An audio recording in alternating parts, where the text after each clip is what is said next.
Bonjour à tous, bienvenue dans l'émission Parole aux étudiants. Donc aujourd'hui, la thématique qui va être abordée donc est la session d'été 2020 que nous suivons tous en ligne en tant qu'étudiants. Donc avec nous aujourd'hui, donc, nous aurons trois étudiants, Camille, Gauthier et Dylan.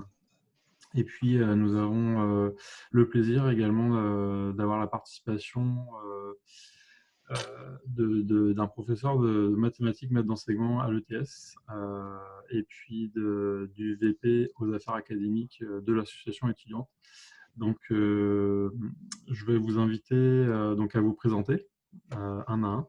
Donc, on va commencer avec honneur aux filles, par exemple. Je vais te laisser te présenter, Camille, et, Eh euh, oui. et puis nous donner un petit aperçu aussi de la situation dans laquelle tu es actuellement. Ok. Ben, comme tu disais, je suis étudiante à l'ETS, je suis en génie mécanique en dernière année. Et pour l'instant, comme tous les étudiants, je suis ma session à distance. On peut voir dans mon bureau de mon petit appartement avec mon copain juste en arrière qui travaille ici. Fait que ça, c'est pas mal ma situation pour cet été. Moi, du coup, j'ai fait ma session aussi à distance à l'ETS. J'étais en échange avec l'université de Bordeaux qui est en accord avec l'ETS. Du coup, je devais passer un an ici. Je devais faire une session de stage normalement cette session-ci, mais avec le coronavirus, il y a eu des complications et du coup, j'ai dû suivre une session de cours. Tu as décidé de rentrer, c'est ça, en France pour continuer de suivre tes cours en ligne. Mm. C'est ça, étant donné que j'étais bloqué juste dans mon appartement à Montréal, il n'y avait pas de réel intérêt à être sur place. Du coup, j'ai choisi de rentrer en France et de suivre ma session en ligne, en distance. Ok.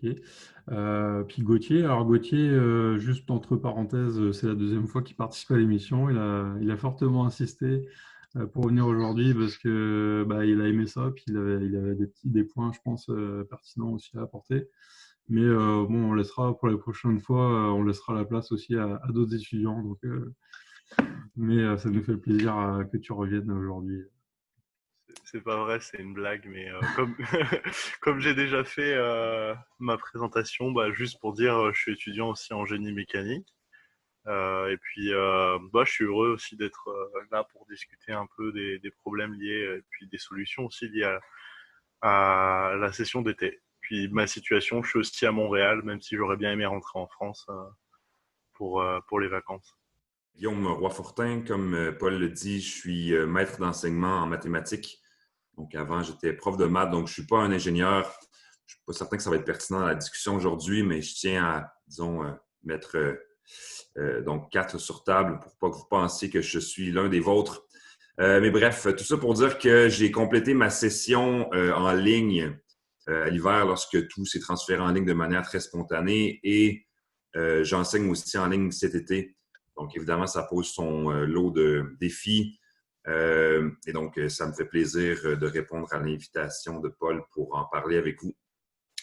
Moi, je n'avais pas l'occasion de rentrer en France. Je suis donc confiné à ma cuisine. Mes étudiants connaissent mon visage et ma hotte de four parfaitement maintenant. Donc, voilà, ça fait partie des surprises qui viennent avec une session improvisée en ligne un peu comme ça. Merci, Guillaume. Parfait. Et Marius. de mon côté, moi, c'est Marius Fauteux. Je suis étudiant en génie électrique, profil santé. Donc, je commence bientôt ma troisième année. Et je suis aussi aujourd'hui en tant que représentant de l'association étudiante. Donc, je suis aussi vice-président des affaires académiques depuis 2 mandats déjà à Nassau.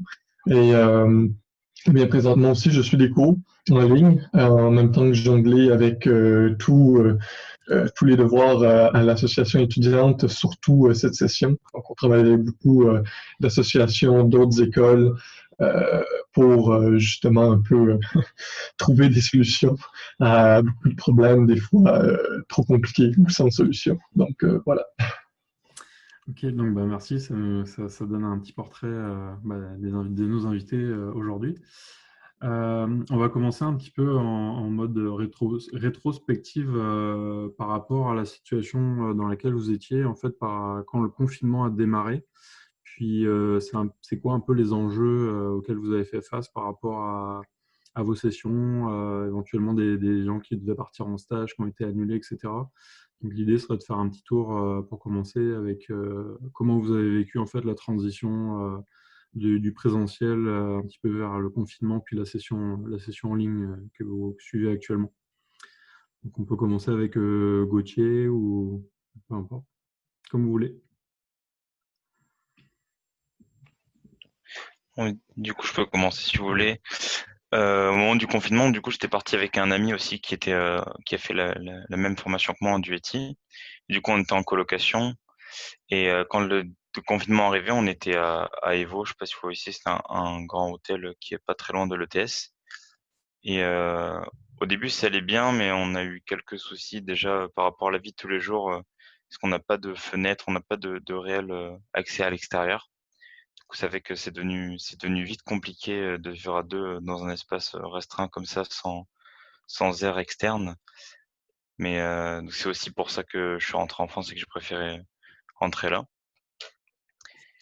Et après, pour ce qui est des cours en ligne, depuis le Canada, on essaie de s'adapter, hein. Je sais bien que c'est difficile pour tout le monde et que je trouve que la transition s'est plutôt bien faite. Après, on pourra parler plus tard des problèmes qu'il y a eu dans différents cours parce que c'est pas forcément adapté ou quoi, etc. Et puis depuis la France, de mon côté, ça va. C'est juste que les horaires sont un peu difficiles. Du coup, vu que j'ai 6 heures de décalage, chez moi là, il est 18 heures du coup. Donc moi qui suis des cours du soir, c'est un peu compliqué. Ça se tient pour une session, mais je pense que ça peut être compliqué si j'avais dû continuer plus loin. Puis juste pour éclaircir, le DUETI, en fait, c'est un programme, enfin, c'est un diplôme qu'on fait en France qui est équivalent un petit peu à la technique au Québec. Et en fait, il y a un programme d'échange qui existe pour que les gens qui suivent ces cours-là en France puissent venir un an en fait en échange par la suite à l'université à Montréal. Donc, c'était juste pour éclaircir à ce point-là. On peut y aller avec Camille ou Gauthier. Ouais, je peux y aller. Pardon? Dans le fond, de mon côté, quand le confinement a commencé, j'étais encore. J'ai déménagé entre-temps, j'ai vraiment beaucoup bougé dans les derniers mois. Mais on a décidé de quitter mon appartement, j'étais en colocation, pour se rendre à mon chalet pour le début du confinement. On se disait, ah, ça va être le fun, on va être en nature et tout. Fait que pour ce point-là, c'était vraiment le fun. On n'avait pas pensé au point de travailler dans une cuisine, 2 personnes. C'était pas super bien adapté. Fait que c'est sûr, j'ai eu la chance que les cours ont continué à se donner pour la dernière session. Je sais que plusieurs enseignants ont juste arrêté de donner les cours et transmis seulement des notes et tout. Fait que là-dessus, j'étais quand même chanceuse. Puis depuis, je suis revenue. Mais on a quand même bien vécu le début du confinement malgré tout. Alors, Marius, vu que tu fais des cours en ligne aussi, on va t'inviter à répondre également. Oui, tu as mon autre capot. Donc, oui, j'ai vécu aussi, comme tout le monde, le début du confinement. Moi, j'étais en stage quand tout a commencé. Je suis Sainte-Justine, donc je finissais mon stage à l'hôpital. Donc, ça finit juste au bon moment pour me donner un répit. Et mes cours, donc je n'ai pas de cours pour la session d'hiver. Mais heureusement, mon stage s'est pas arrêté juste comme ça, comme certains ont eu la difficulté d'avoir un stage qui finit abruptement. Et après, présentement, mes cours, tout va bien. Là, donc, je suis chez moi, ici, dans mon petit bureau. Là, je me suis trouvé un espace pour pouvoir travailler. Et voilà. Ok. Puis alors, Guillaume, du côté enseignant, comment ça s'est passé cette transition justement de passer un peu prématurément des cours présentiels en ligne, l'adaptation que ça a pris? Ça a été, je pense que peut-être une des lignes directrices que je devine qui va se dessiner à travers cette discussion-là, c'est que la plupart des défis que les étudiants ont rencontrés, les professeurs ont rencontrés les mêmes. C'est-à-dire tout ce qui a trait à l'organisation. Je me souviens plus qui disait que, donc je pense que c'est Camille qui disait lorsqu'on est à la maison à deux, on ne sait pas ce que ça veut dire de devoir soudainement prendre son espace de vie et l'adapter à un espace de travail. Moi, j'ai un petit appartement, j'ai été confiné avec ma copine qui devait travailler aussi. Il y avait tout ça à, mettre en place sans aucune préparation. En ce sens-là, que tu sois étudiant ou prof, il y a une sorte de défi, je pense, conjoint, similaire. auxquelles on a dû faire face sans trop de préparation. Sinon, d'un point de vue plutôt pédagogique, c'est sûr que c'est arrivé à la fin de la session. Hein. On était rendu mi-mars, je pense 13 mars. À ce moment-là, on est déjà en train de regarder la fin de la session. Il reste 3 semaines à peu près d'enseignement. Donc, il y avait beaucoup de défis. On n'avait pas été préparé tant du niveau, donc du point de vue de la direction que du point de vue des enseignants. Il fallait trouver une manière de continuer la session en minimisant le plus possible les iniquités, donc les aspérités entre les étudiants. Ça a été un défi. Je pense que collectivement, on a réussi. En tout cas, pour ma part, ça s'est passé pas trop mal. J'ai été très content de la réaction de mes étudiants que j'ai trouvé très flexible dans les circonstances. Étant donné qu'on leur demandait soudainement beaucoup et je peux même pas imaginer c'était quoi pour eux multiplié par 5. Donc, on disait, vous devez lire ceci, vous devez écouter telle capsule. Là, on va se mettre sur Zoom pendant 2 heures, on va parler. Personne ne connaissait ça. C'est rendu une deuxième nature, se mettre sur Zoom maintenant. Mais ce n'était pas le cas à ce moment-là. Donc, j'ai vraiment trouvé que pour la plupart, il y avait une grande flexibilité, un désir un peu de s'adapter. Ça a rendu mon travail plus facile. Donc, j'ai trouvé ça quand même, somme toute, avec le recul assez intéressant comme transition qui a préparé à l'organisation de la session d'été qui, elle, était d'avance annoncée comme étant en ligne. Donc, ça, c'est une autre histoire. OK. Puis, si on reste un peu dans les ressentis comme ça de chacun, est-ce que d'un point de vue psychologique, anxiété, d'un point de vue je sais pas, social, le fait d'être confiné, comment vous avez vécu ça, un petit peu cette transition justement, puis la durée, vu qu'on est rendu un peu à la mi-session d'été, là, je pense que vous avez tous un peu un feedback sur les ressentis de chacun. Comment vous avez vécu un peu ça? Bah, je dirais, pour revenir un peu sur le début du confinement, que moi, par exemple, psychologique, il a fallu que je déplace mon bureau qui était dans ma chambre dans le salon, parce que j'en pouvais plus de me lever puis d'être devant mon bureau de travail. Fallait que j'aménage un espace. Anxiété, c'est vrai que au niveau organisationnel, recevoir des messages assez régulièrement, c'était un peu compliqué de devoir jongler un peu avec les 5 cours, comme disait Guillaume.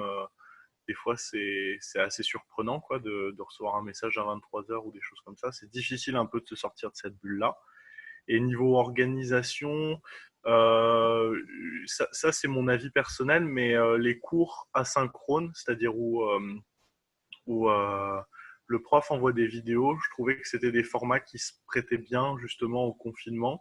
Même si par exemple en mathématiques, le cours qu'on fait avec Dylan et Paul, on a le cours en live et le fait qu'on ait beaucoup d'interactions avec le professeur, la professeure, ça aide vraiment à garder un peu cette connexion et surtout la concentration qui est très difficile face à un bureau.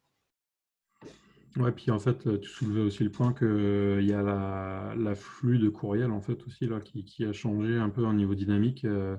C'est vrai qu'il y a beaucoup plus de courriels qui rentrent que quand on était en présentiel et c'est devenu comme le moyen de communication un peu privilégié là, parce qu'on n'a pas trop le choix. Donc c'est un bon point. Je vais laisser continuer Dylan ou Dylan sur qu'est-ce que tu en penses au niveau psychologique et puis Moi, je suis assez casanier, donc au début du confinement, ça allait. Ça me dérangeait pas de rester à l'intérieur pendant une semaine ou deux. Parce que non, c'était pas censé être aussi long, ça me dérangeait pas. Mais j'avoue que passer entre 2 et 3 semaines, là, ça commence à être compliqué de pas du tout pouvoir sortir et voir personne. Moi encore, j'ai de la chance, on était deux, donc moi j'avais au moins une interaction avec quelqu'un. Mais j'avoue que c'est au début, ça commence à être compliqué, le moral a commencé à baisser. Puis du coup, entre-temps, je suis rentré en France et avec la famille, et ça a fait beaucoup de bien, ouais. Pour rebondir sur ce que disait Gauthier avec les cours asynchrones, c'est vrai que c'est quelque chose qui se prête bien, mais je pense que ça dépend vachement des cours aussi. Comme les cours de mathématiques là qu'on suit tous les trois, oui, c'est quand même agréable d'avoir un live et d'avoir beaucoup d'interactions. Ça aide à rester vraiment focus dans le cours et le fait d'avoir beaucoup de participation comme ça aide à bien rester dans le cours. Et je pense que pour les cours les cours plus compliqués, avoir une méthode de cours asynchrone, c'est pas forcément la meilleure. On continue avec Camille. Ouais, ben moi c'est sûr que le côté un peu psychologique et tout, social, je suis quand même, pour ceux qui me connaissent, j'aime ça être à l'école. En fait, je suis tout le temps à l'école, je suis super impliquée, je suis habituée de voir des gens. Tu sais, dans une journée à l'école, je peux passer une partie de ma journée avec les ingénieurs. Après ça, je m'en vais chez nous, je voyais les gens avec qui j'ai fait le précis. Tu sais, c'est un peu une dynamique très, très sociale en arrière de ça. Fait que moi, j'ai trouvé ça hyper difficile. Surtout dans les premières semaines, je me suis ramassée à mon chalet. D'habitude, au chalet, un peu le même style, il y a énormément de gens. Il n'y avait personne. On était le seul des 10 chalets avoisinants qui avaient des gens. Et en revenant à Montréal, la même chose, toujours pas beaucoup d'interactions sociales. Puis j'ai pas la chance d'avoir beaucoup de cours, que les profs interagissent énormément. J'ai beaucoup de capsules vidéo, beaucoup de profs qui vont enregistrer le cours puis vont simplement le laisser rouler à l'heure ou des trucs comme ça. Fait que là-dessus, je trouve ça quand même difficile. J'essaie de sortir au moins une fois par jour, mais ça serait super facile de rester enfermée dans mon appartement 24 heures sur 24, 7 jours sur 7. Puis la seule personne que je vois, c'est mon copain. Là. Fait que ça fait un petit peu, si je vais y radoter les mêmes histoires jour après jour, juste parce que j'ai besoin de parler et d'avoir un petit peu de social. Bon, là-dessus, c'est sûr que les cours à distance, c'est un peu plus difficile à ce niveau-là. Puis j'ajouterais peut-être même parce que un gros travail qu'on avait à faire à l'association étudiante, c'est de regarder aux possibilités de comment faire pour garder l'interaction sur le campus, comment faire pour garder l'interaction entre les étudiants. On sait que bon, le pub étudiant était très visité par les étudiants pour avoir un côté social, pour nouer, tisser des liens et un peu se libérer l'esprit. On est enfermé, qu'est-ce qu'on peut faire pour que ça arrive? On sait très bien que les étudiants n'ont pas une santé psychologique la meilleure dans la population québécoise. Ça a été prouvé par plusieurs rapports, dont un très récent, qui montre que c'est vraiment pas super, puis on peut s'attendre dans une pandémie à quelque chose d'encore pire. Donc, ça, c'est quelque chose de très prenant à l'association étudiante. La santé psychologique des étudiants en temps de pandémie. Parce que moi, personnellement, ça allait aussi au départ. J'étais très content, je peux faire plein de choses. Tout était à côté de moi, tout mon temps de transport était libéré pour que je puisse travailler plus. Et après un mois, je peux dire que cet engouement a vite disparu vers une plus grande difficulté à justement être efficace là, devant en étant chez moi et tout ça. Donc, voilà. Et puis, du côté enseignant, on sait, peut-être que Guillaume, tu vas pouvoir nous apporter des points, mais on sait que les enseignants, ils ont aussi des familles, des enfants. Il y a tout cet environnement-là extérieur aussi qui a changé un peu du jour au lendemain. Et puis, comment ça se passe un peu du Bon, côté. c'est sûr qu'avec mes 8 enfants dans le 3,5, ça allait vraiment pas du tout. Là. Il a fallu que je fasse quelque chose. Non.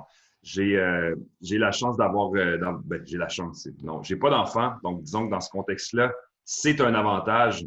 Et je voulais dire que par rapport à mes collègues qui, eux, ont des enfants, surtout ceux qui sont en bas âge, la période du confinement où les garderies étaient fermées, c'était terrible. Okay?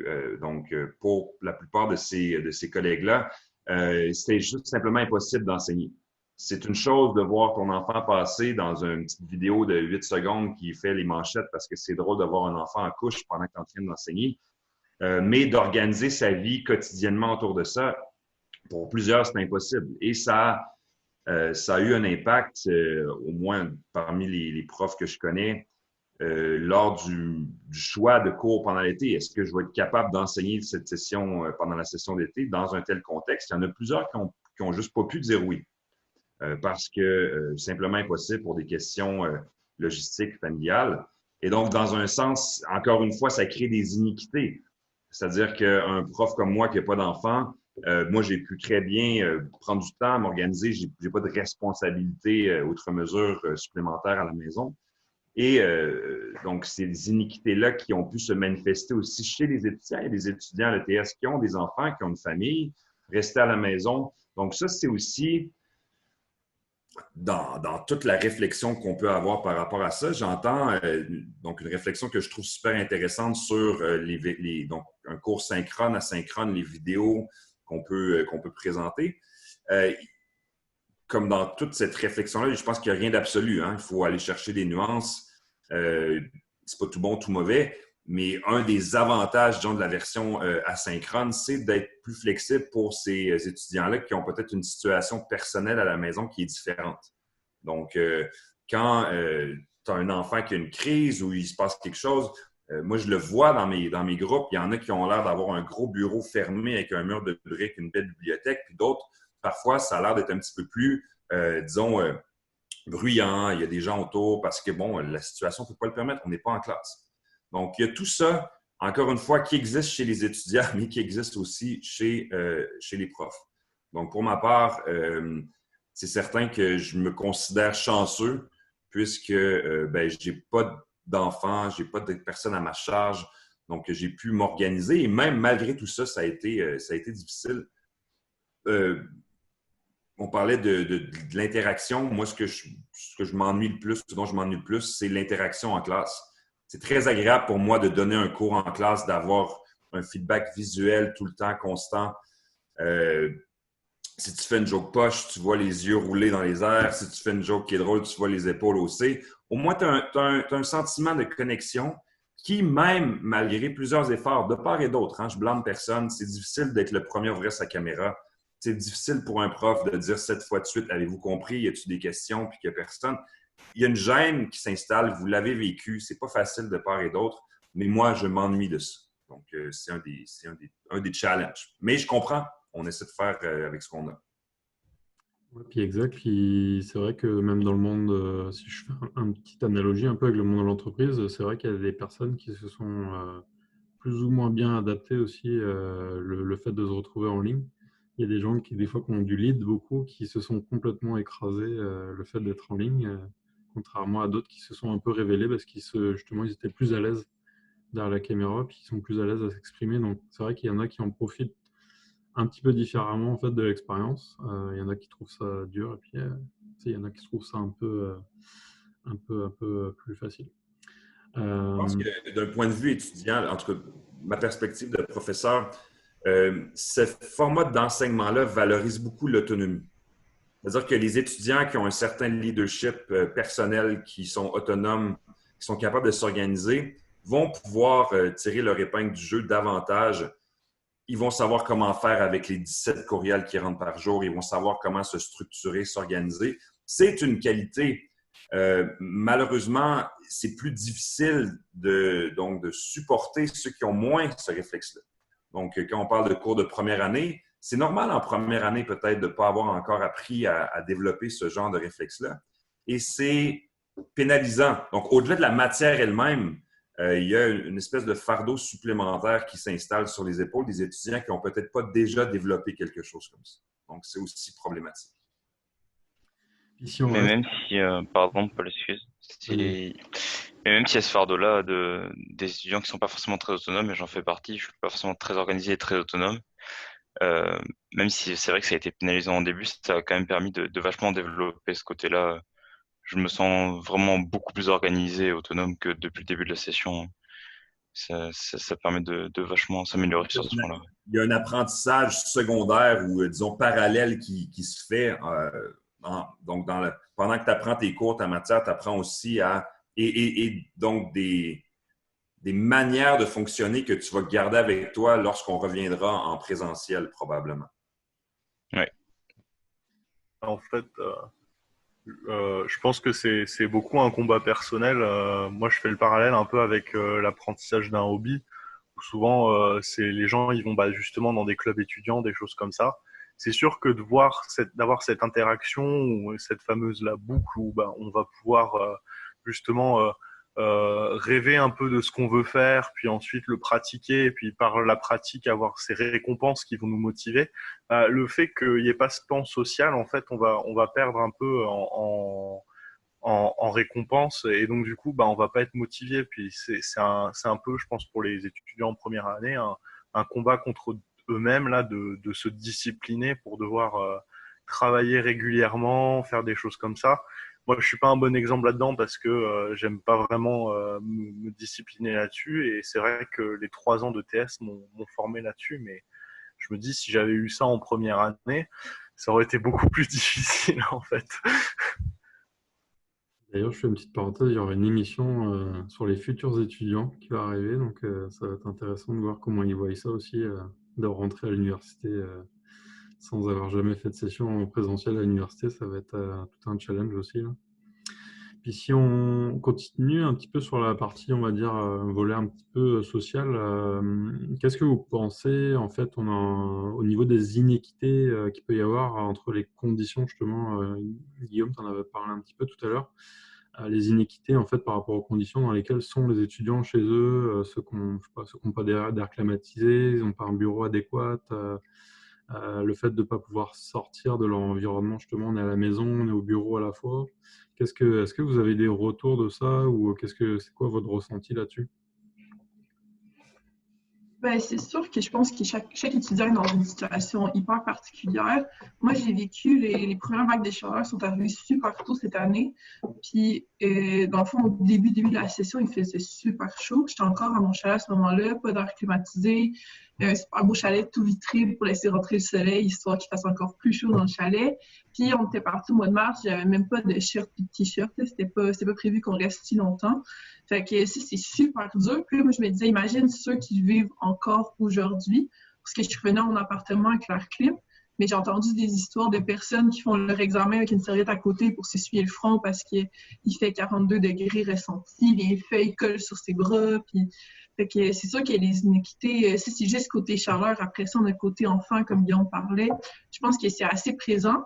Puis souvent, on va un peu avoir tendance à blâmer le TS là-dessus et tout, c'est pas juste. Mais en même temps, je pense que, comme Guillaume le disait, les profs sont dans la même situation, puis le monde du personnel aussi, c'est super dur à gérer. Puis c'est le but d'essayer de trouver une solution miracle. Justement, elle n'existe peut-être pas, cette solution miracle-là, mais essayer d'atténuer le plus possible.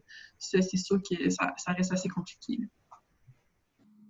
Puis je peux rebondir tout de suite sur ce que Camille a mentionné parce que, d'un point de vue personnel, oui, c'est vrai, durant 40 degrés, les feuilles collent sur les poings. Mon appartement est tout petit, pas d'air clim, orienté vers le soleil. Et oui, ça colle beaucoup et c'était même très dur et en fait, j'avais pas réalisé la, la, qu'est-ce que ça allait apporter justement comme défi. Juste être dans un environnement comme ça pour l'étude, généralement, j'ai aucun problème. Puis là, ben, c'était vraiment très fastidieux de devoir étudier avec les gouttes de sueur comme ça, le ventilateur dans la face. C'était vraiment différent. Puis d'un point de vue académique, à l'association étudiante, je reçois des dizaines et des dizaines de courriels, une fois par semaine, dans les grands moments d'étudiants avec des problèmes d'air climatisé, avec des problèmes d'environnement qui étaient inadaptés et qui me demandaient souvent des solutions miracles, justement, de qu'est-ce qu'on peut faire pour ça, mais là, je suis pas capable de bien suivre le cours, j'ai toujours un enfant, mon prof, il y a des profs qui permettent la rediffusion, donc il y avait des profs, moi j'en ai un en particulier qui nous donne les enregistrements que les cours, justement pour les étudiants qui ont beaucoup de problèmes dans leur environnement. D'autres non, et c'est légitime aussi pour eux, sauf que ça fait que les étudiants qui ont des problèmes, mais eux, c'est vraiment très dur de suivre. Donc, l'environnement est très, très compliqué. Pour ça, il y a beaucoup plus qu'on croit, en fait. Puis moi, c'était quelque chose que je n'avais pas pris en compte au départ. Et j'aurais dû beaucoup. Je pense que ce qui facilite aussi l'environnement de travail, enfin le fait que les étudiants puissent bien travailler leurs cours et tout, c'est la discussion avec les profs et l'entraide de comment les profs gèrent leurs cours. Certains, comme tu le dis, Marius, qui enregistrent leurs cours et l'envoient après. Ah ouais, c'est vrai que le problème, c'est que tous les professeurs font pas forcément ça et ça peut être légitime s'ils n'ont pas forcément de quoi le faire. Je pense ce qu'on pourrait faire là, c'est ce que le test aurait pu faire, c'est homogénéiser un peu les méthodes de diffusion de cours et peut-être laisser un peu de temps avec les étudiants, avec les professeurs plutôt, de leur laisser des moyens d'enregistrer leurs cours et comme ça aurait été partout pareil et ça aurait pu faciliter beaucoup pour les étudiants. le développement des cours et leur travail chez eux, quoi. Moi, je sais que... Ah, pardon. Vas-y, Gauthier. Ouais, Vas-y. moi, je sais que dans certains cours, on nous a parlé éventuellement de, par exemple, pour la session d'automne, de mettre des caméras dans les salles de classe, puis d'enregistrer au tableau. Puis je trouve que ça va être beaucoup plus facile pour les professeurs, justement, de travailler de cette manière, parce qu'ils vont avoir les moyens, justement, de montrer au tableau. J'ai certains professeurs qui, par exemple, font leurs dessins ou leurs explications sur Paint, ou alors ils préparent les corrigés en avance. Et très souvent, on voit pas le curseur, le fait que ça casse le rythme, le fait qu'il ait déjà écrit le corrigé en avance, donc je dois mettre sur pause, faire des retours arrière, c'est vachement difficile. Puis l'autre truc aussi auquel je pense, moi, c'est quand j'ai dû m'acheter une caméra. Euh, j'ai eu la chance d'avoir un vieux téléphone que je peux utiliser en ce moment comme caméra. Mais ouais, le prix des caméras, il a triplé pendant le confinement et c'est passé de $30 à $120. Je pense à ceux qui n'ont pas pu faire la session là, puis je me dis que j'espère qu'ils vont réussir à avoir de l'aide pour les prochaines sessions, parce que si ça continue comme ça va être de plus en plus difficile pour ces élèves-là, quoi. C'est vrai. Ouais, je voulais, parce qu'on a parlé d'homogénéisation des méthodes.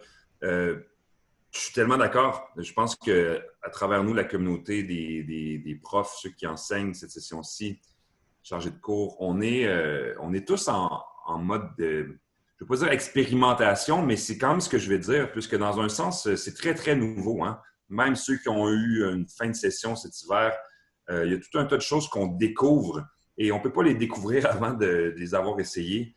Et donc, déjà une session complète dans ce mode d'enseignement-là, je suis convaincu que tant d'un point de vue des profs que de la direction, il y aura certaines pratiques qui vont émerger comme étant plus efficaces, plus appréciées des étudiants, autant que des profs. Donc, je ne sais pas exactement ce qui va sortir, mais cette espèce de mixité-là entre une version donc synchrone où on peut profiter de l'interaction avec le prof et les étudiants, en même temps qu'une certaine flexibilité avec des vidéos par la suite. Donc, je pense que ce genre de pratique-là qui devrait finir par s'installer, notamment dans la session d'automne, déjà, je m'attends à ce qu'il y ait des directives qui soient envoyées prochainement. Oui, peut-être cette idée-là d'enseigner en classe, ça permet aux profs, en tout cas, qui apprécient une manière, disons, un peu plus interactive et vivante. Perso, moi, je déteste lire des PowerPoints parce que j'ai l'impression que je ne sais même pas ce que je suis en train de dire. Il faut que je l'écrive, il faut que je le fasse pour que l'explication vienne naturellement. Donc, ça me prenait une manière de le faire comme ça pendant la session. Et je pense que l'école offre l'idée du tableau. Si ça avait été possible cet été, c'est certain que j'aurais profité de cette option-là. Et puis, je rebondis tout de suite, c'est l'association étudiante, on a la chance, et j'ai la chance de participer à un grand nombre de comités à l'école sur que ce soit le déconfinement, que ce soit la préparation des examens à distance ou sur les commissions d'études. Et c'est tout de suite un point qu'on a voulu apporter et qu'on a reçu des étudiants et même de professeurs, justement, comme Guillaume dit, d'avoir une homogénéité, d'avoir une façon plus efficace d'enseigner et plus facile pour les étudiants de suivre et pour les professeurs de donner un cours. Et la question de tableau blanc et d'enseigner à l'école est revenue, ce qu'on avait proposé. Pour la session d'été, c'est sûr que c'était pas possible, juste par le temps et par le fait que c'était vraiment nouveau. Encore une fois, comme Guillaume dit, c'est de l'expérimentation, autant pour les étudiants que pour l'école, que pour les professeurs. Donc, de ça est sorti beaucoup de principes que l'école a appris à discuter. Et c'est sûr que ça va être appliqué pour rendre l'éducation mieux. Mais oui, la majorité des étudiants aimeraient quand même avoir une interaction au tableau, ce qui rend les choses beaucoup plus dynamiques et mieux pour l'apprentissage que de lire un PowerPoint déjà fait.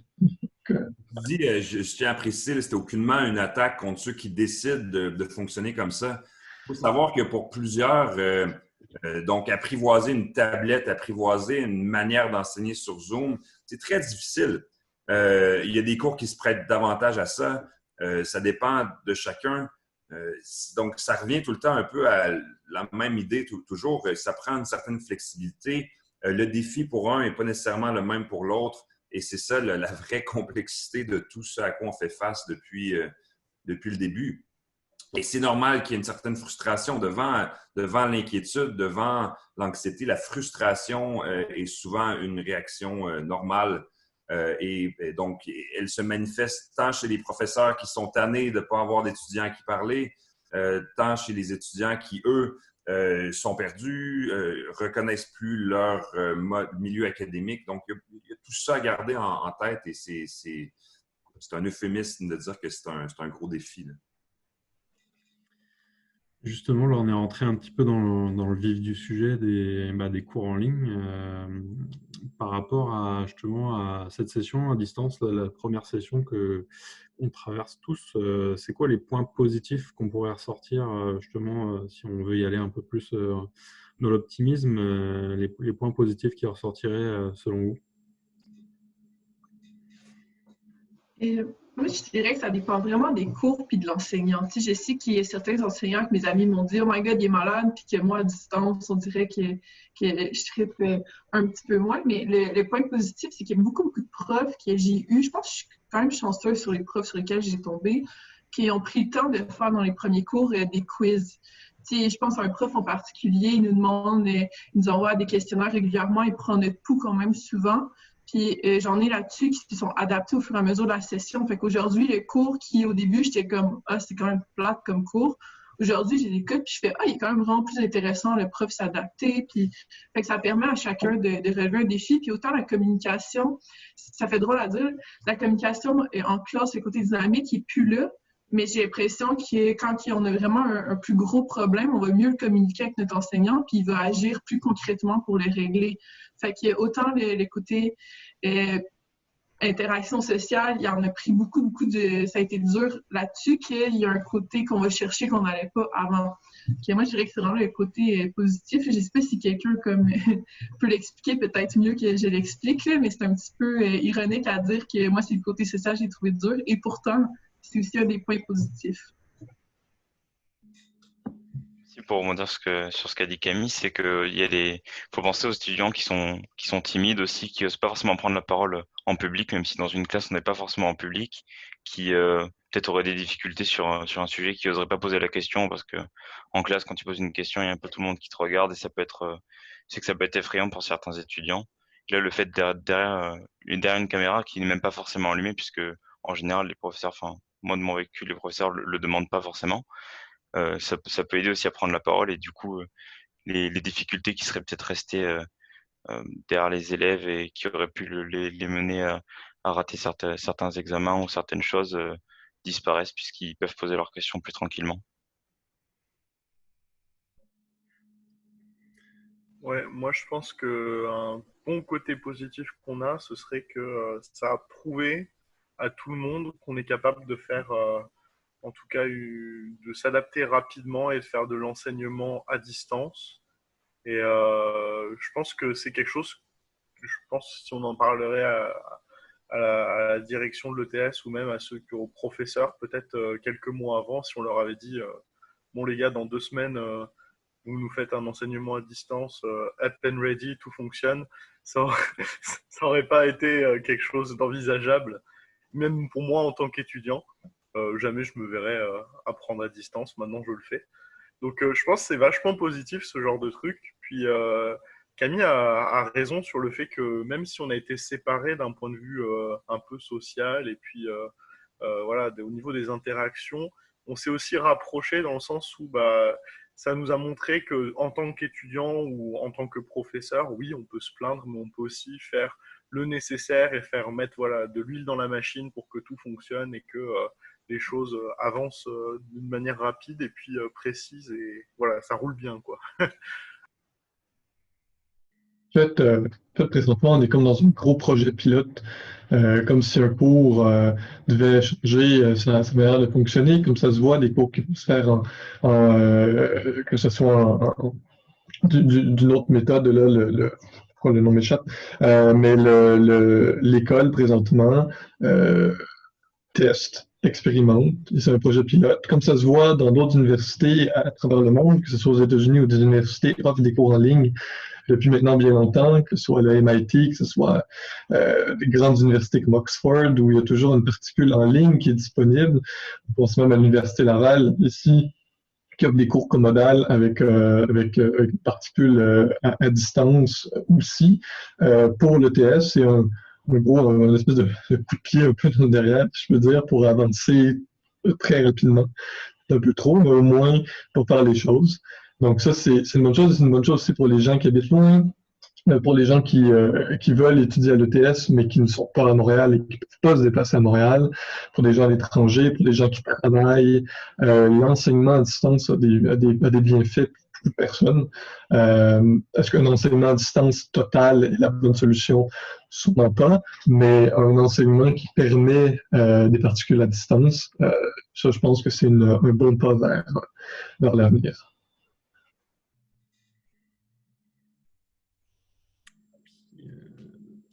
Guillaume, peut-être un commentaire sur le sujet? Ben, j'ai beaucoup aimé ce que Camille a dit, parce que pour moi, je pense qu'un des points très, très positifs de cette session-ci, c'est une certaine empathie qui se développe mutuelle, c'est-à-dire autant chez les étudiants qui comprennent davantage les défis auxquels sont confrontés les profs, pas nécessairement simplement reliés à l'enseignement en ligne, mais à tout ce qui est l'organisation d'un cours. Pas qu'on a besoin d'être compris et tout ça, mais ça fait plaisir des fois de sentir que soudainement certains étudiants comprennent un peu plus les défis auxquels on fait face. Et évidemment, ça va dans les deux sens. C'est-à-dire qu'il y a un certain rapprochement qui s'opère de manière quasiment paradoxale, étant donné qu'on est loin et qu'on ne se voit pas. Il y a une certaine empathie, je trouve, qui se développe de part et d'autre entre les intervenants d'une classe parce qu'on fait face aux mêmes défis. Et donc, cette unité-là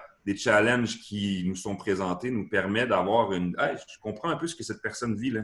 Être tout seul dans son appart quand il fait froid, il fait chaud, il fait ci, il fait ça.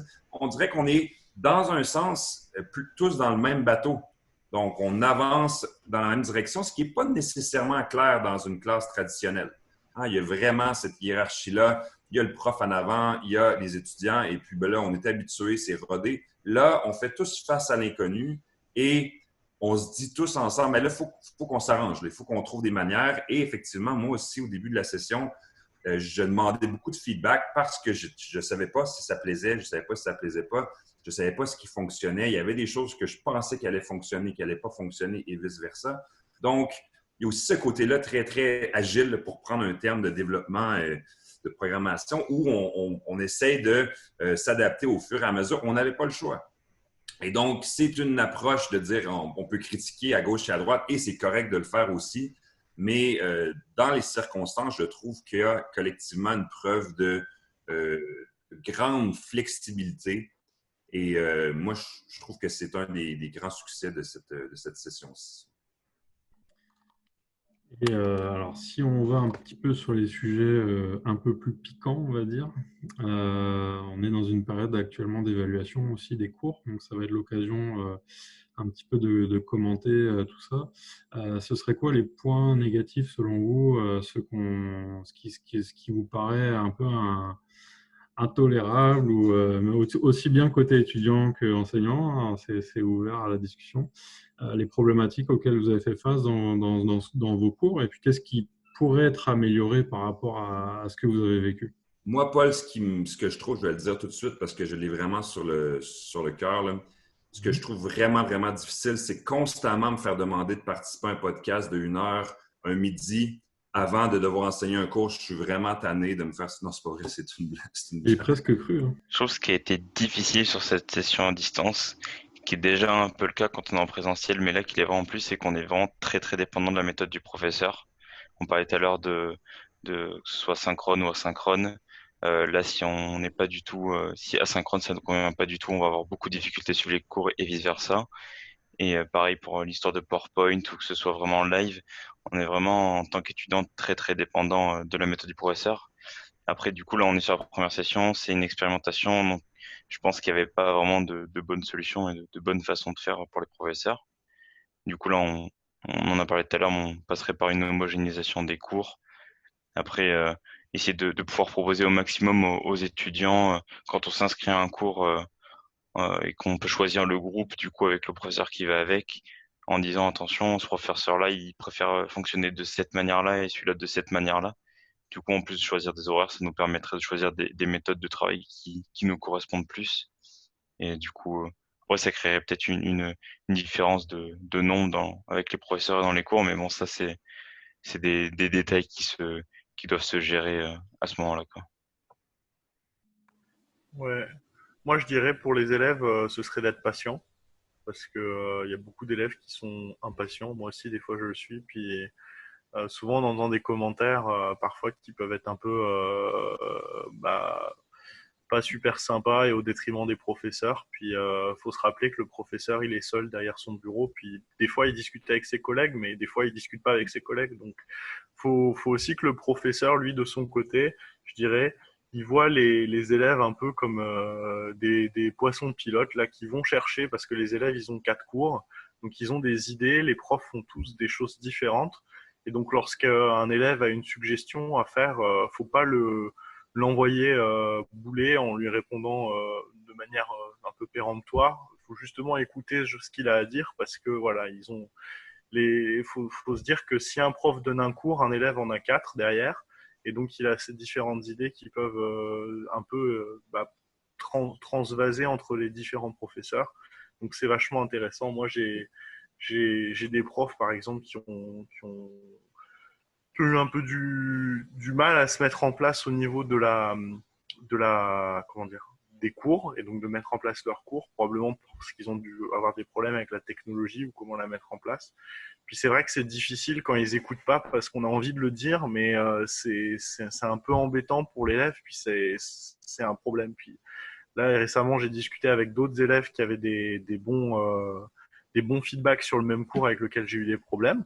Et c'est vrai qu'on est tous différents et que ça dépend aussi de ça. C'est pour ça qu'il faut vraiment augmenter un peu la communication entre les professeurs et les élèves, je dirais. Il y a un point important aussi que j'aimerais mentionner, parce que de mon chapeau d'étudiant, je suis aussi un étudiant ESH, donc un étudiant en situation de handicap. Et ça, je vis avec ça depuis très longtemps. Et c'est quelque chose qui est vraiment qu'on réalise pas à quel point c'est une très, très grande différence, une très grande charge pour des étudiants dans ce cas-là qui ont appris une méthode très précise pour pouvoir bien étudier et bien faire des cours sur place, qui est beaucoup plus intéressant d'un point de vue de concentration d'études.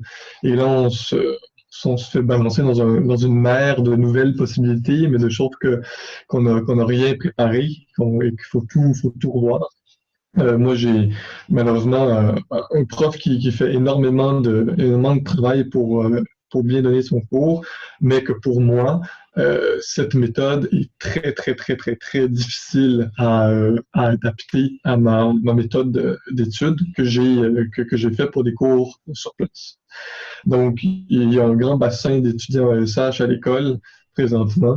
Et vraiment, pour ces gens-là, pour ces étudiantes-là, c'est quelque chose de très compliqué qu'il faut voir. Et je pense qu'on parlait d'être un peu plus, toi, souple, conciliant.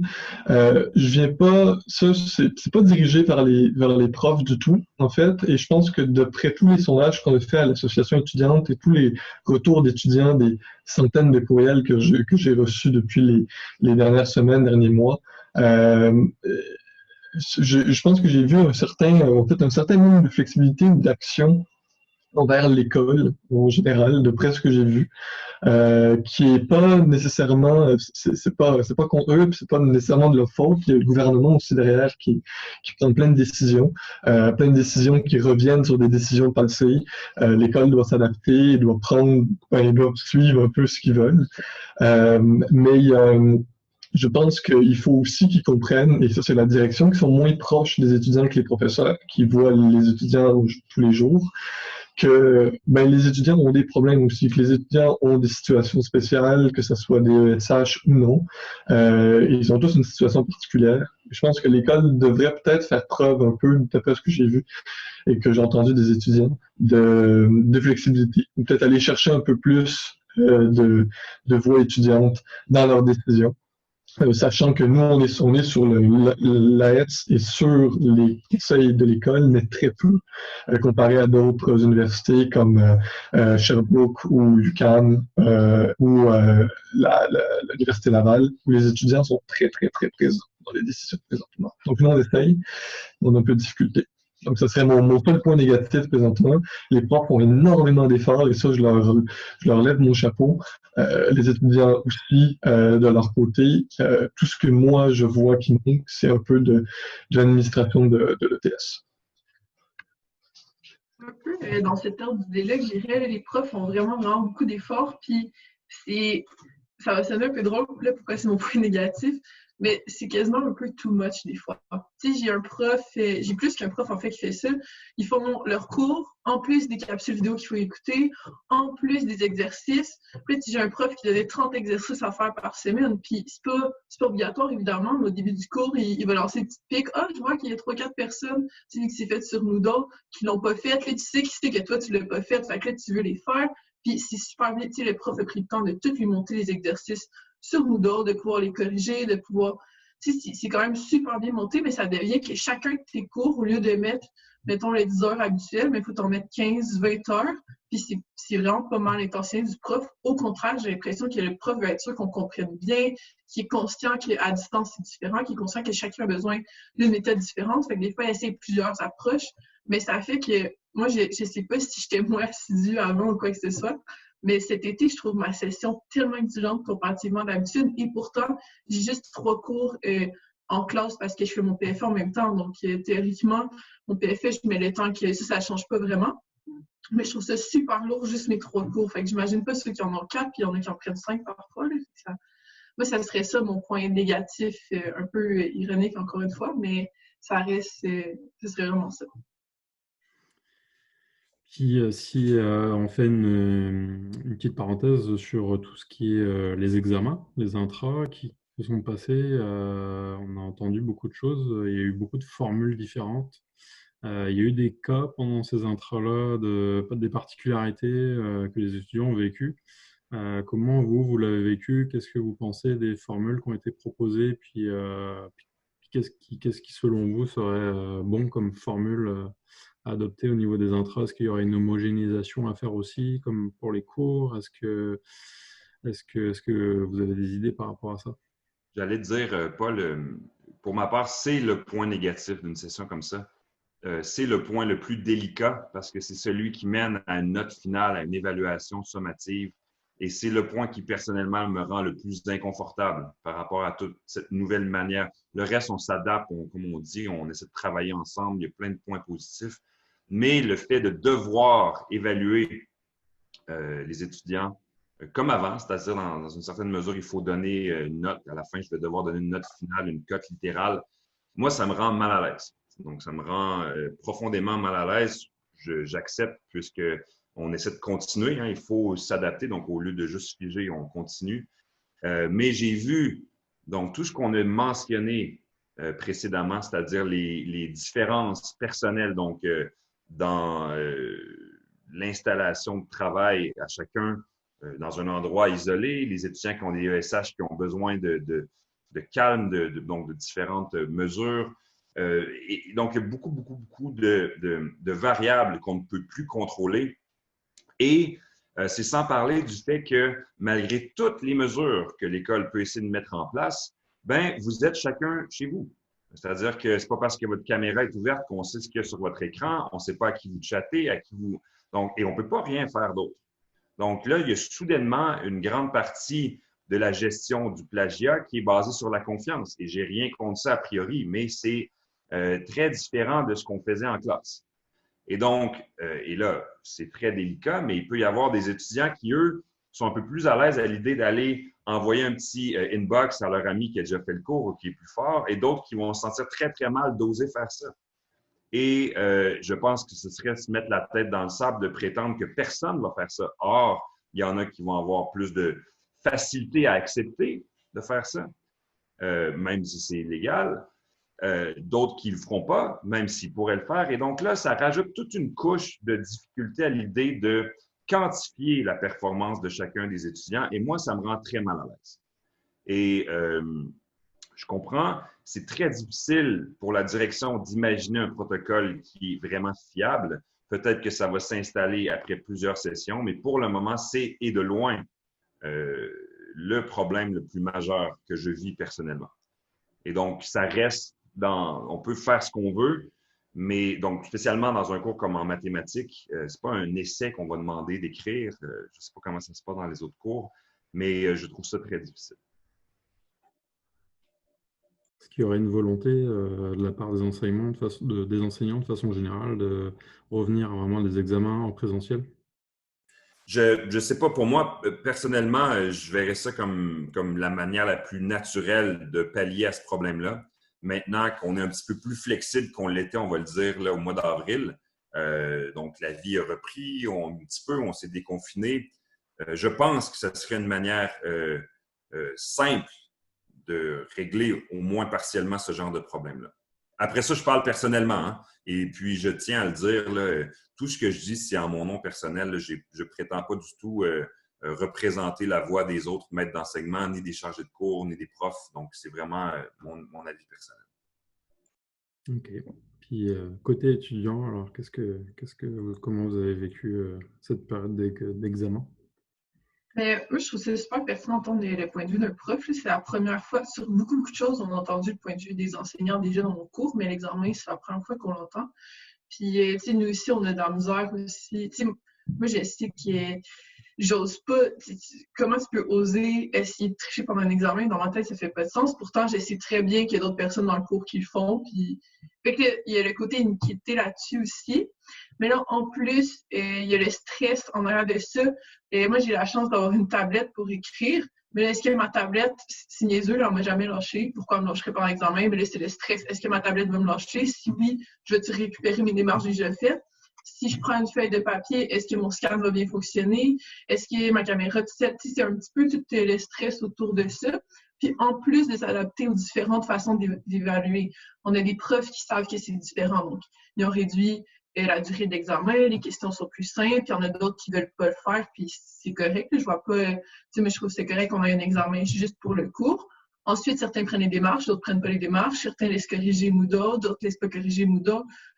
Tout ça, ça rajoute chaque examen est hyper stressant parce que des fois, c'est une méthode que tu n'as pas encore utilisée, que tu n'as pas essayé. Est-ce que je vais taper comme il faut pour que Moodle le voit? Est-ce que c'est le tout, je trouve ça hyper stressant, les examens. C'est le gros point que j'ai encore plus de misère cet été vis-à-vis des autres. D'habitude, on arrive en classe, on a notre carte étudiante, on ouvre l'examen, on écrit, on le remet, ça finit là. Le plus gros stress, c'est est-ce que je vais manquer une mine? Que là, aujourd'hui, c'est complètement différent comme stress et anxiété face aux examens. Je suis très d'accord avec Camille, c'est que autant pour les cours, on savait pas trop comment ça allait se passer, mais à la limite, on se disait bon ben on va en cours, on verra bien comment ça se passe et il peut pas nous arriver grand chose de mal, on s'habituera. Autant pour les examens, c'est du one shot, ça arrive une fois, il y a l'intra et le final, mais il faut en rater aucun des deux, et on sait pas trop comment ça va se passer. Du coup, quand on arrive à l'examen, on peut avoir quelques problèmes. Moi, ça m'est arrivé sur un examen où j'ai eu des gros problèmes de connexion, et heureusement que la professeure avec qui on était gentille et j'ai dû remettre le devoir 1 heure après la fin de la limite normalement. Mais je suppose que ça n'a pas dû arriver qu'à moi, et c'est vraiment du gros stress, et tous les professeurs sont pas forcément aussi souples, et ça peut s'entendre. Et c'est vraiment cet aspect de one shot, et comme c'est du one shot, et c'est vraiment très important pour la fin de l'année et les sessions. Du coup, c'est vrai que c'est un point négatif, et je pense que je suis d'accord avec vous, Guillaume. Le moins le plus facile, c'est le présentiel. C'est vraiment la seule méthode pour moi qui est vraiment efficace. Ben, peut-être à part pour ceux qui sont en France, là, c'est un petit peu moins efficace point de vue empreinte carbone, mais bon, c'est un autre débat, je pense. Oui, c'est-à-dire que si je vais prendre un avion pour venir faire mes examens, ce serait un petit peu compliqué. Un avion pour un mini-test de 45 minutes, ensuite tu repars. Là. Et puis, il n'y a plus le Concorde, et puis en plus, tu vas être confiné 14 jours en isolement quand tu vas rentrer. Donc. Faut prévoir Oui, le tout à coup. fait. Je pense que comme Théon avait dit, là, il y a aussi tu sais, les profs s'adaptent, c'est sûr, aux examens, mais il y a peut-être aussi euh, peut-être une incompréhension, peut-être une trop grande confiance envers les étudiants de non-plagiat ou de non-tricherie au niveau de ces cours-là. Moi, j'en ai eu, mais j'ai aussi beaucoup de commentaires étudiants qui ont eu des examens à livre fermé avec une feuille de notes, mais bon, moi, j'ai fait mes 2 feuilles de notes, mais est-ce que le prof a regardé, est-ce que le surveillant a regardé mes 2 feuilles de notes? Oui, je lui ai montré mes 2 feuilles de notes. Est-ce qu'un autre à côté de moi aurait pu avoir 15 feuilles de notes et seulement montrer 2? Oui. Est-ce qu'il aurait pu avoir toutes ces feuilles de notes sur son ordinateur? Aussi. Donc, il y a peut-être dans ça, c'est peut-être un peu trop calqué des examens normaux, si je peux dire, là, dans un cadre où c'est fait en présentiel, ce qui a des inégalités, donc et ça peut être quand même très pénalisant pour un étudiant qui décide de tout bien faire, de faire comme il faut, de pas tricher ni rien, et que 5 à 10 personnes de la classe décident de se mettre en groupe et de tricher ensemble, de se parler sur un chat. Ils ont une super bonne note, beaucoup plus haute qu'ils devraient. La moyenne est tout à travers la place et la personne qui a bien fait ça se retrouve en dessous de la moyenne avec une cote plus basse. Donc, il y a quand même des inégalités qui ont un facteur important sur les étudiants, sur leurs notes.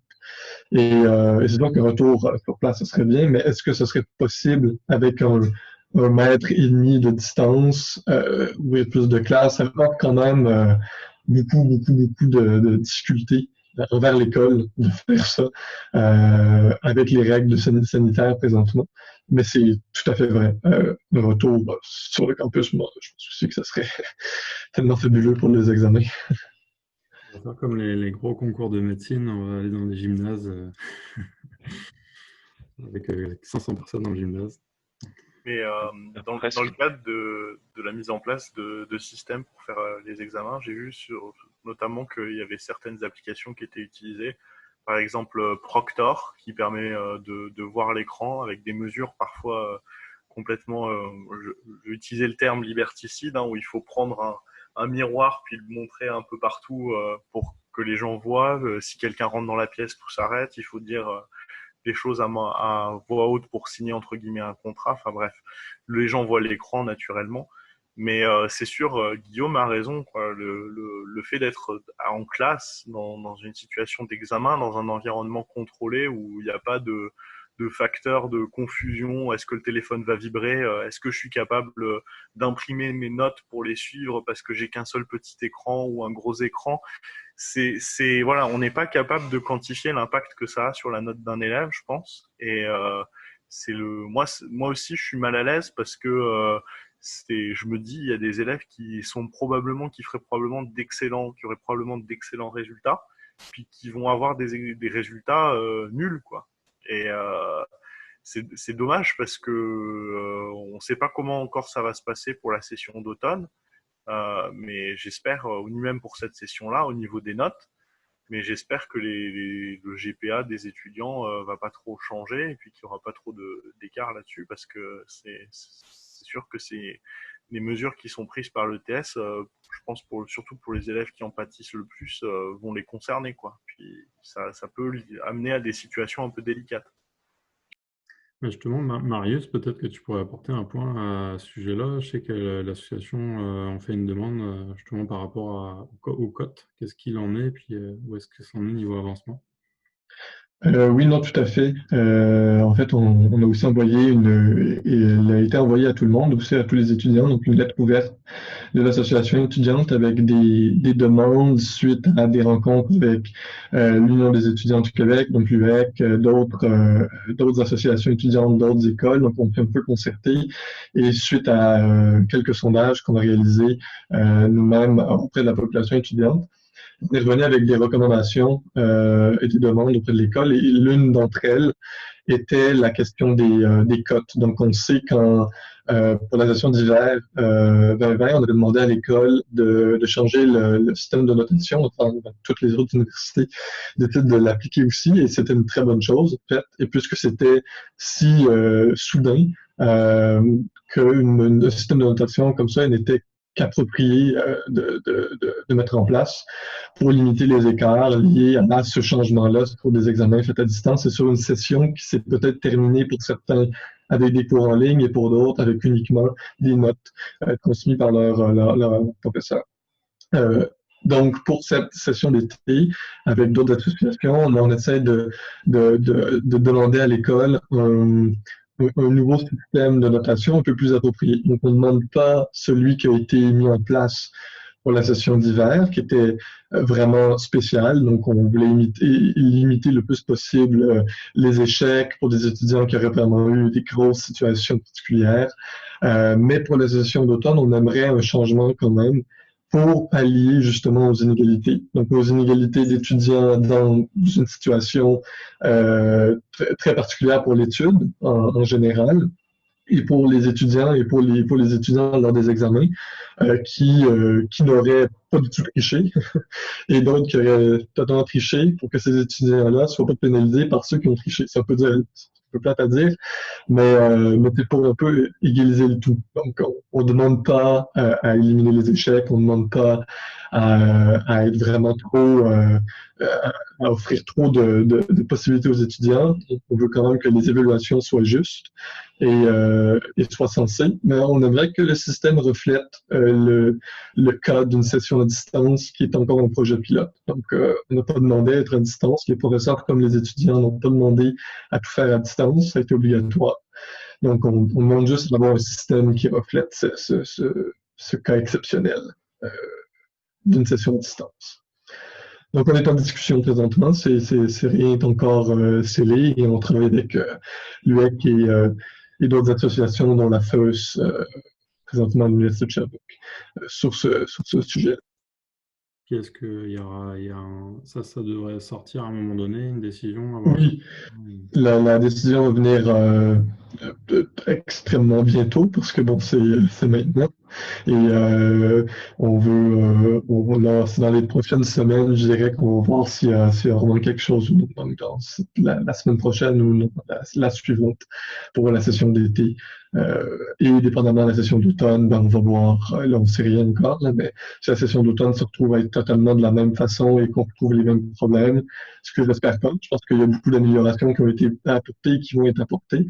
Mais si jamais on se retrouve avec les mêmes problèmes, on va faire les mêmes démarches pour un système de notation adapté à l'éducation et à la situation exceptionnelle.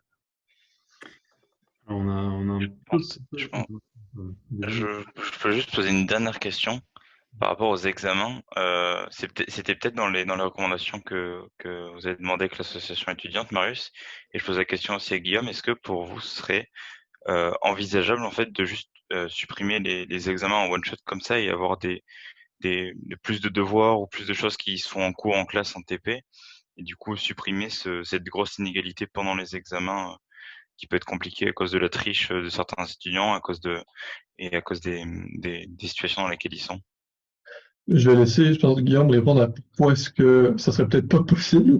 Nous, on n'avait pas demandé ça dans notre lettre. C'est sûr que je pense que les professeurs sont tributaires de leur cours et de la façon dont ils veulent le faire, s'ils veulent transformer l'examen en projet ou en quelque chose d'autre. C'est sûr, il y a différents types d'examens. Mais vas-y, Guillaume. Avant d'être à l'ETS, j'étais dans des universités où on n'enseigne pas le génie, donc des universités, disons, qui ne sont pas assujettis aux règles du BCA-PG. Je pense que c'est peut-être là où le bas blesse. C'est-à-dire que si on met de côté complètement toute forme d'évaluation individuelle et donc mesurée dans le temps, je soupçonne qu'il y aurait des problèmes avec le BCA-PG sur l'accréditation, l'agrément des programmes de génie. Ceci dit, je ne suis aucunement un expert.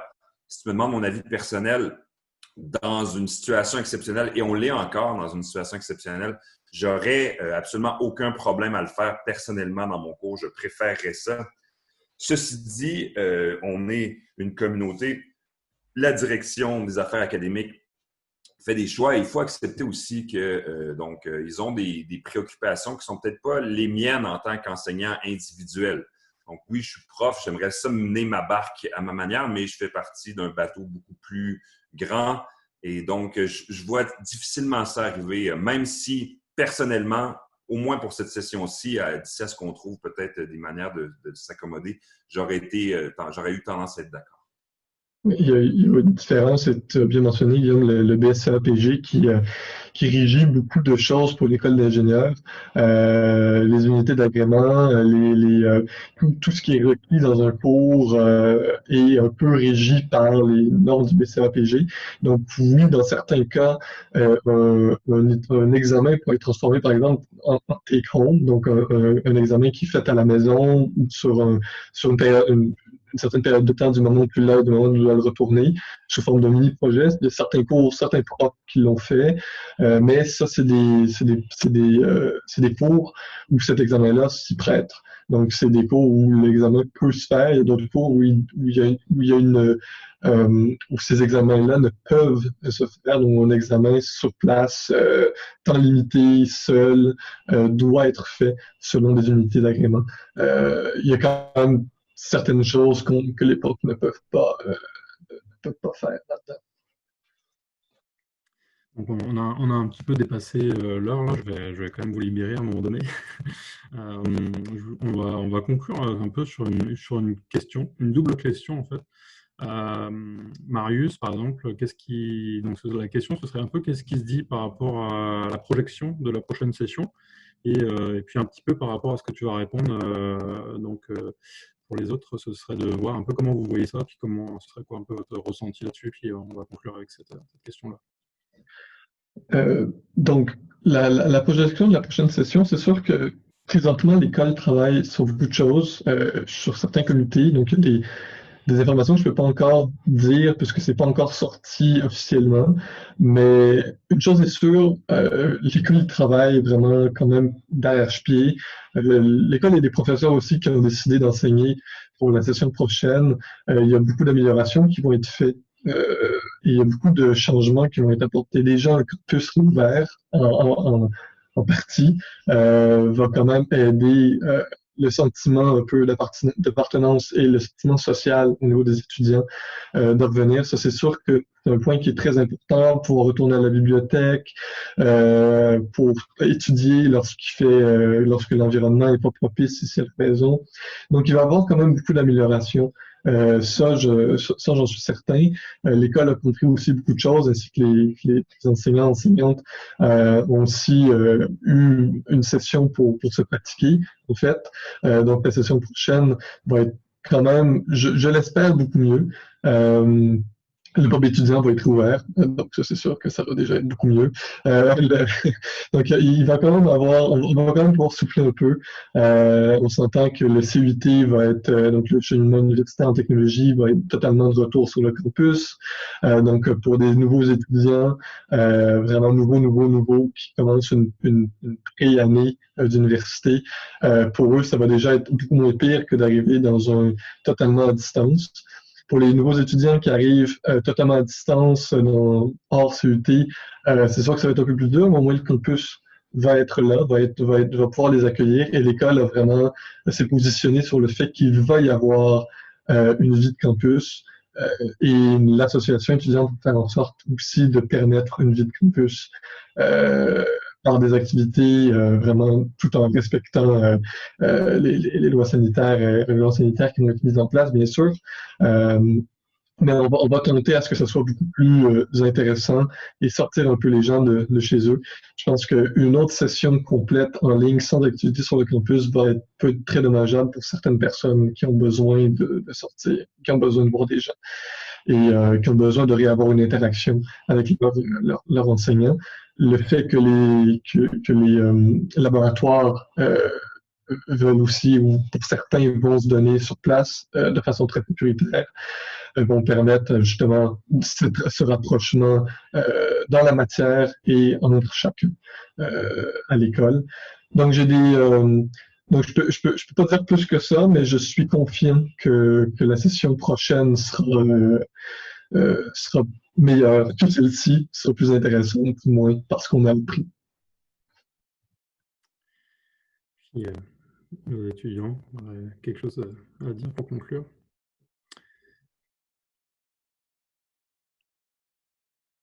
Pardon, tu as dit qui, Paul? Comme vous voulez, là, on peut. Moi, je vais peut-être conclure puisque j'ai un cours dans 15 minutes, donc je vais essayer de conclure rapidement. J'enseignerai pas personnellement à la prochaine session. Par contre, je suis convaincu de ce que je lis, de ce que j'entends, de ce que je vois qui se trame aussi. Je suis pas dans le secret des dieux, mais j'entends peut-être l'autre côté de la clôture, du côté plus professoral, enseignant. Tous les apprentissages qu'on a pu faire le long de cette session d'été, qui a été tout le long à distance, tout ce dont on a discuté à travers cette discussion, je pense que ça va être consolidé dans des pratiques, dans des nouvelles manières de faire.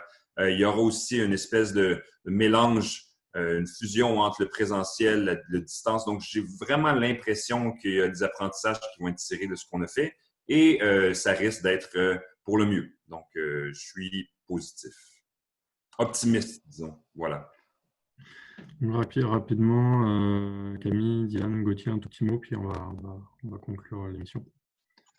Ouais, mais c'est sûr que je suis quand même contente d'entendre ce que Marius a dit, puis je suis un peu d'avis de Guillaume là-dessus. Je suis quand même optimiste, surtout savoir que l'assaut, perso, j'ai répondu à des sondages que vous avez envoyés, puis vous avez pris beaucoup des étudiants, fait que savoir qu'eux s'impliquent dans le déroulement de la prochaine session, j'aime croire que ça va être comme le pouls de nous, les étudiants, qui va ressortir beaucoup, tout en prenant évidemment le pouls des enseignants. Je pense que c'est pas mal les deux communautés qui sont au centre d'une session, les étudiants et les enseignants. Fait que non, c'est fun d'entendre.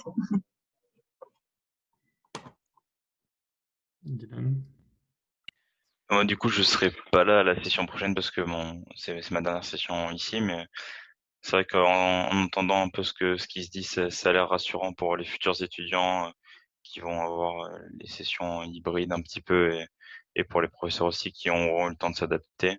Après, j'espère aussi que quelque chose sera fait pour les étudiants qui n'auront que des cours à distance, peut-être pour les accompagner un peu, mais d'après ce que j'entends, je suis assez confiant pour eux, quoi. Bon, on va finir avec Gauthier. Ouais, je dirais qu'il faut, il faut communiquer, il faut que les étudiants n'hésitent pas à prendre parole et puis à discuter avec tout le monde, surtout dans ces temps-là. Puis Paul, il en a un peu marre de m'avoir à l'émission, donc n'hésitez pas à lui envoyer tous vos messages pour participer, parce que je pense que vous avez tous le droit de parler. Et puis voilà, faut aussi rester optimiste. Puis, juste rapidement, je fais le lien, là, je vais totalement oublier, mais Gauthier te dit, je pense que la chose la plus importante pour nous à l'association étudiante, c'est d'entendre des voix d'étudiants. C'est important de venir nous voir, de nous en parler, de parler à l'école, de parler à vos profs. Dans un temps, on est tous à distance, ça peut être compliqué, mais c'est important de porter la voix, même si c'est une petite chose. Peut-être que vous êtes sûrement pas le seul. Il y en a sûrement beaucoup à travers l'école qui vivent votre même situation, même si vous croyez que vous êtes seul. Donc, si vous savez pas à qui parler, il y a toujours l'association étudiante ou l'école qui est là pour avoir vos commentaires. Parce que sans vos commentaires, sans vos actions d'étudiants, on peut pas avancer convenablement. C'est les étudiants qui sont là, un peu la base. Hein. L'école existe pour enseigner. Donc, si ceux à qui on enseigne ne parlent pas ou ne pas assez, on peut pas aller plus loin. Donc, vraiment, la parole. Donc on va conclure là-dessus. Donc, je vous remercie beaucoup pour votre présence aujourd'hui, tous ces échanges très pertinents au niveau des cours en ligne. Donc on espère qu'on est optimiste pour les prochaines sessions. Et puis merci beaucoup pour Marius, Guillaume également pour votre présence. C'est très très apprécié de venir interagir comme ça avec les étudiants et de créer cet échange un peu particulier dans ce contexte particulier. Donc voilà, c'est un gros merci à vous deux. Puis pour votre merci à toi de l'invitation, Paul. Très apprécié. Merci beaucoup. Merci à toi. Et puis merci à nos 3 étudiants qui ont participé aussi activement à cette deuxième émission. Donc je vous souhaite à tous une belle journée, un bel été, bonne fin de session à tout le monde. Et puis au plaisir de vous recroiser très prochainement. Pour la prochaine émission de Parole aux étudiants, la thématique abordée sera les futurs étudiants. Donc l'idée, c'est d'inviter des étudiants qui viennent de terminer leur cégep, qui sont actuellement au cursus à l'ETS, qui vont vivre en fait une rentrée universitaire un peu particulière, puisqu'ils vont suivre probablement des cours en ligne ou être en mode hybride. Donc l'idée, c'est vraiment qu'ils viennent nous partager un peu leurs préoccupations et leurs ressentis par rapport à tout ce contexte un peu particulier pour eux. Il y aura également des invités spéciaux, notamment du Brécy et du service d'aide aux étudiants, qui viendront en fait en support et répondre aux questions des futurs étudiants. Donc je vous invite à suivre cette 3e émission de Parole aux étudiants. À très bientôt.